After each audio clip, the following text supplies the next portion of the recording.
बहुत खुशी हो रही है जी। ये एक डिजिटल मीडिया का एक तनावर दरख्त बन चुका है। एक छोटा सा पौधा लगाया गया था 1 साल पहले और प्रोफेशनल जर्नलिज्म कर रहे हैं माशाल्लाह, और बड़ी खुशी हो रही है कि अपना नाम बनाया है फील्ड में, डिजिटल जर्नलिज्म में।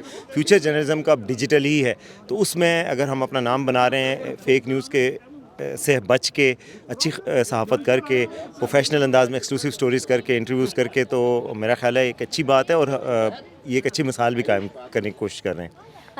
जी ठीक है सर, लेकिन आप फ्यूचर में वी न्यूज़ को कहाँ देखते हैं?